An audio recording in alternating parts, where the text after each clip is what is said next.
नमस्कार प्रिय दर्शकों, हाजिर हूँ आज ज्योतिष शास्त्र का एक शुभ राजयोग लेकर। नाम है महेंद्र राजयोग। दर्शकों, इस राजयोग के विषय में देखिए, राजयोग तो इसे नहीं कह सकते, किंतु शुभ नामों में, शुभ योगों में जो योग आते हैं उनमें ये जो है सर्वोपरि योगों में गिना जाता है। तो इसे हम एक छोटा मोटा, ढेर बड़ा तो नहीं, किंतु एक छोटा मोटा राजयोग की श्रेणी में अवश्य रख सकते हैं।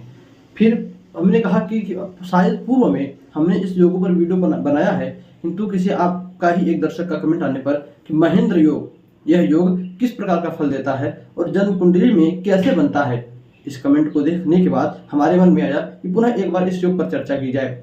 तो दर्शकों, आइए बिना किसी देरी के पहले आपको बतलाते हैं कि यह योग जन्म कुंडली में कैसे बनता है। आप अपनी जन्म पत्रिका उठा लीजिए। जन्म पत्रिका में देखिए, जो ग्रह की युतियां बदलाने वाला हूँ, जो ग्रह के भाव विशेष बदलाने वाला हूँ, यदि उन भावों में अथवा उस प्रकार से ग्रहों की युतियां बन रही है तो जी हाँ, आपकी भी कुंडली में यह योग बन रहा है। और यदि यह योग बन रहा है तो यह योग किस प्रकार का फल देता है तथा जातक को कौन से तरक्की के रास्तों पर लेकर जाता है, इस विषय में जानेंगे। तो आइए प्रारंभ करें। पहला सूत्र कहता है कि जन्म कुंडली में चंद्र राशि का ग्रह सौम्य ग्रह हो तथा आप वह ग्रह उच्च का होकर अथवा अपने स्व राशि का होकर लग्न से केंद्र में बैठता हो।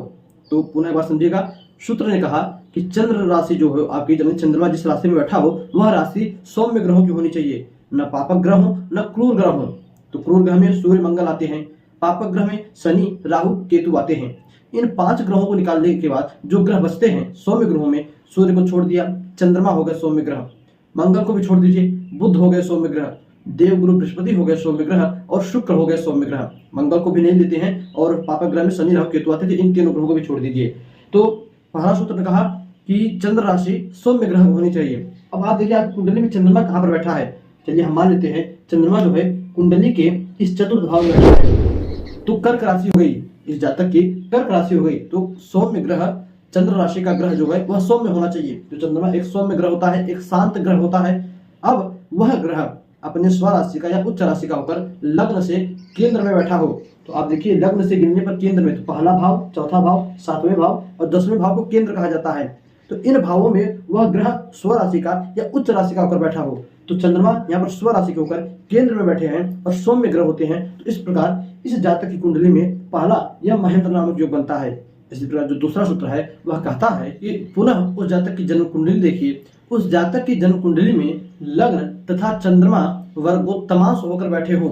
अब प्रश्न आता है कि वर्गोत्तमांश क्या होता है। तो वर्गोत्तमांश उस ग्रह को अथवा उस राशि को कहते हैं। मान लीजिए वर्गोत्तमांश लग्न को हम देखें तो वर्गोत्तमांश लग्न कैसे होगा। आपकी लग्न कुंडली में लग्न जिस राशि का हो उसी राशि का आपका नवमांश भी हो, उसी राशि का आपका नवमांश चक्र का भी लग्न हो, नवमांश का भी पहला भाव हो, तो लग्न जो है आपका वर्गोत्तमांश हो जाएगा। चंद्रमा आपकी जन्म कुंडली की जिस राशि में बैठा हो, नवमांश चक्र में भी चंद्रमा उसी राशि में बैठा हो, तो चंद्रमा जो है वर्गोत्तमांश हो जाएगा।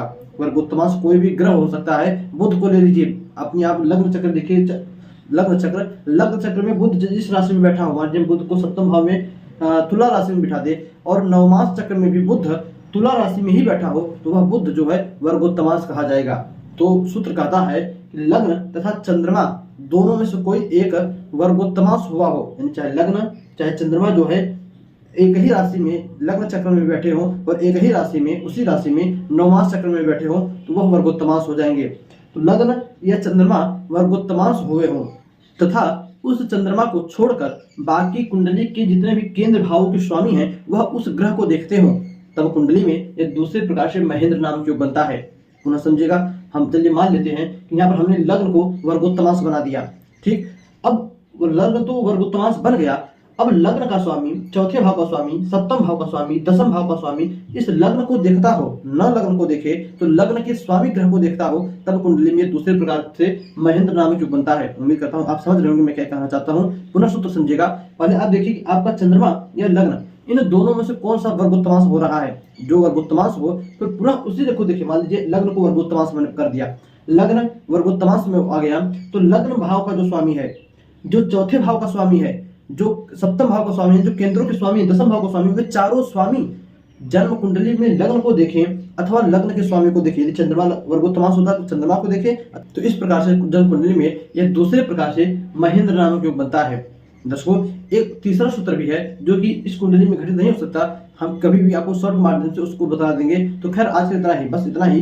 हाँ, ये 2 सूत्र हमने दिए आपको, इन दोनों सूत्रों को देखिए कि आपकी जन्म कुंडली में इन दोनों सूत्रों में से कोई सूत्र बन रहा है। यदि बन रहा है तो आपको किस प्रकार का फल मिल रहा है, आप अपने आप को देखिए। आप अवश्य ही किसी न किसी ऊंचे पद पर बैठकर सरकार द्वारा न्याय प्रणाली को चलाते होंगे। सरकार द्वारा न्याय प्रणाली का मतलब हो सकता है कि आप पुलिस इत्यादि में हो, आप सेना इत्यादि में हो, आप सरकारी नौकरी में किसी अच्छे पद पर, किसी अच्छे कुर्सी पर बैठे हो, आपके अंडर में नीचे कई सारे लोग काम करते हो। ऐसा जातक सरकारी नौकरी इत्यादि के लिए, बड़े ऊंचे पद के लिए, किसी कंपनी का सीईओ हो गया, किसी कंपनी का चेयरमैन हो गया, किसी कंपनी का मैनेजर हो गया, या किसी कंपनी का आप कह सकते हो कि जो वहां का सब कुछ देखभाल करने वाला होता है वो हो गया, सब कुछ सभी लोगों की कुंडली में ये महेंद्र नामक योग अवश्य पाया जाता है। दर्शकों, अपनी जन्म कुंडली देखिएगा या कुंडली में सूत्र बनता है तो किस प्रकार का आपको फल दे रहा है कमेंट करके अवश्य बताइएगा। तो बस आज इतना ही, इजाजत दीजिए, हमें पुनः आपसे मुलाकात होगी कल किसी नई वीडियो में नए टॉपिक के साथ। तब तक के लिए नमस्कार।